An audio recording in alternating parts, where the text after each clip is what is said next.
Hi everyone, and welcome to our second video about direct mails. In the first video we put direct mails in context by thinking about the what, the who and the why. In this video we'll think about the how. How do we write direct mails?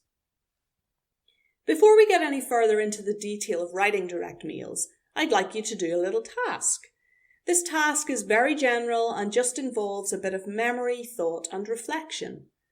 In it, you'll be putting yourself in the position of the recipient of the direct mail. It is always a useful task for us to look at the flip side as content creators and communicators and reflect on what the experience of engaging with that content would be for a consumer or client. Think about direct mails you have received, whether by post or by email. Which examples have engaged you and which have not, and why? Note down a few things and see if they chime with anything I say later in this video. You might even want to go for a quick stroll around your house and see if there are any direct mails that you've recently received still sitting around. If there are, why not have a read or a reread of them? It's often easier to think of points and examples when we're focused on something specific. Either way, pause the video here for a moment and note a few things down. So, how did you get on? As always, keep your notes beside you and think about the points I make in the rest of this video in relation to them, and vice versa. A key aspect of direct mails is that you are trying to build a relationship where one is not taken for granted. In lots of the other genres we have explored, emails, letters, newsletters and speeches, there will very often already be some sort of relationship in place with the audience. Some relationships closer and deeper than others, but all relationships nonetheless. If we don't have a ready-made relationship, the strategy is to build one through the language we use and try to make it feel real. So how do you build a relationship through language? The main challenge is getting something you are sending to lots of people you don't know to feel personal to them and as if it's from someone they know and trust. Use you and I or we in direct mail writing in order to forge this relationship. You should always start with a focus on you, however, in order to engage your reader and make them feel important. We all react more positively to things when we can relate them to our own experience, don't we? Get your register right. There's a lot of nuance to consider in relation to this. You need to match your register to your audience. Think about age, lifestyle, potential opinions, etc. Remember I talked about how my mum might appreciate being addressed compared with how you might appreciate being addressed. The same applies to types of content and broader register. Your word choice and general register and style choices need to relate to the audience you're writing to. So we're getting there with our relationship building in general. Now, what content and writing strategies are unique to the direct mail genre? Be specific. If you want to get your reader to do something, simply writing about your business or organisation in a general way is unlikely to achieve that. You should focus on a specific offer or a specific campaign, not general aspects of the product, brand or charity. That way, you'll be encouraging your recipient to buy a specific product, not just to buy something from your brand. Or you'll be asking them to donate to a specific campaign with a specific story, rather than just donate in general. Which, let's face it, if they're on your mailing list already, they're probably already doing. Use facts and statistics. Key facts and numbers are a great way to quickly illustrate an issue or help someone understand it. Don't overuse them though. Remember that you're trying to build a relationship with your recipients, so you don't want to sound as if you're lecturing them and you don't want to bore them or bombard them with information. Start strong. Your reader will spend only a few seconds deciding whether to read on. Remember your own experiences when you receive direct mails and whether you start and keep reading or start and put the thing down because you're not interested.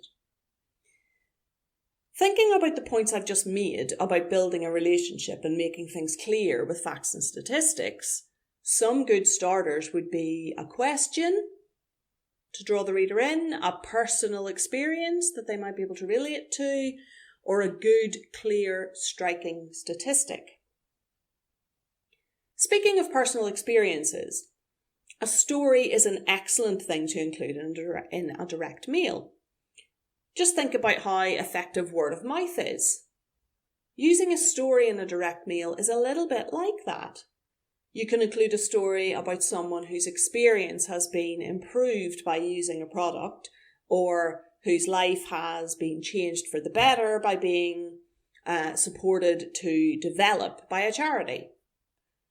Obviously, the story can't be too long because the whole direct mail is not going to be long. Usually they're around 2 pages, as in 2 sides of a hard copy page long.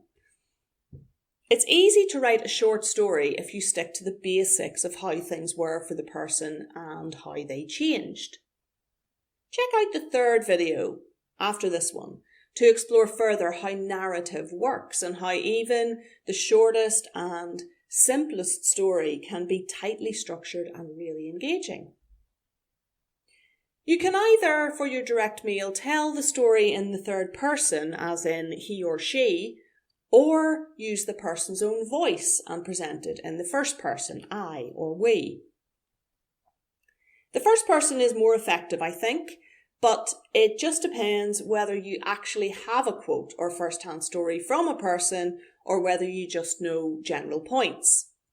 If you just know general points, you'll need to stick to third person. And it should go without saying that if you, regardless of whether you have the first-hand story or you're reporting on the story, you need to have the person's permission to use their story because it might be something very personal to their life. Include a picture and a good picture caption somewhere in your direct mail if you can. You probably know from other modules that images, the right images at least, are generally more engaging for a consumer than words are. Using both a picture and a caption redoubles the effect. Don't worry too much about design. Obviously in this module you don't need to worry about that anyway because you're being marked on your writing. But even in general, direct mails are not meant to be particularly pretty. Content is the key to them. Like with some of the other genres, however, there are some layout tips that are useful to take on board. Remember, you're trying to entice your reader and keep them on board. They haven't proactively come to your direct mail looking for information, so they're probably not going to stick around if you use loads of text. Try to mix it up a bit. I've already mentioned pictures. You could also use a breakout box or two with a fact or quote in it, or what is called a pull quote, where you simply take a quote and make it a little bigger so that it stands out from the rest of the text. You see this quite often in newspaper reporting and in magazine articles. Again, not relevant for this module, but still interesting to ponder, it can be a nice idea to include an object in a direct mail. Who doesn't like free stuff? And remember, the point in the introductory video about direct mails being tangible. If a recipient picks up the object you send them now and again, whether that be a USB pen, a regular pen, a bottle opener, a key ring, whatever, it might just make them think about your business or charity again. You just need to be careful with the whole object thing though, because obviously we have quite a lot of concerns right now about the environment and about sustainability and about waste, and so do your customers and so do your supporters. So you need to think about the object thing ethically and responsibly as well in terms of what you might choose to send people, and try and make it something that actually will be useful rather than something that will just go in the bin or lie around. If you're switched on, you'll have realised that direct mails have some similarities to other genres. This is unsurprising because all the genres we're looking at can serve the purpose of getting your business or organisation's message out there. Remember as well that our genres fall into two distinct categories: factual writing and persuasive and creative writing. We might expect more similarities between direct mails and other persuasive and creative genres, but actually there are some interesting overlaps with factual genres too. In both cases, there are characteristics that turn up in direct mails that also turn up in other genres, but these characteristics don't always act exactly the same way in the different genres. It's also important to say that not all of these characteristics are necessary in every single direct mail. It is a much looser genre than some of the others, and you can pick and choose the strategies that you use. Whilst it's a looser genre than others, however, a tight structure is still very important. Remember, though, that making every word count does not necessarily mean using very few words. Think about speeches. They use a lot of words, and very often every single one of those words counts. Like with newsletters, a balance of different elements maintains interest. So your facts and statistics, but also your personal stories and your little nuggets of information and so on. Like with press releases, a balance of fact and opinion speaks to different parts of the person reading. Like with newsletters, press releases and speeches, a story can work well. Think personalisation, news value and anecdotes. Again, to jump back and look at direct mails through the lens of some material we studied earlier on the module, it's interesting to ask ourselves what Aristotle might say about direct mails. Obviously, he didn't actually say anything about them because they weren't around in his day, though no doubt there were genres that served relatively similar purposes. First, let's think about ethos. Your reader must be convinced that you have the right to contact her or him, that you are the right person or organisation to contact her or him. What you can say or how strongly you can state it will be affected by this aspect. Put another way, you might want to think about which member of the business or organisation should be the voice of the direct mail. Some might be more credible than others depending on their experience, their expert status, how well known or liked they are in the community. Remember, we realised when we were thinking about speeches that the person who delivers the speech is often not the person who writes the speech. The same applies here. Though similarly to speeches, it is very important not to use words that would not work for that person and to get their permission to write the direct mail from them. And what about logos and pathos?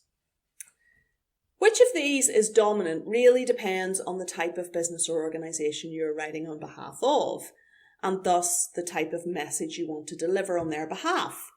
Broadly speaking, logos is dominant for business direct mails, whereas pathos is dominant for charity direct mails. But as with everything, there will be a mixture of the three. I hope you've enjoyed exploring how to write a direct mail with me. Happy writing!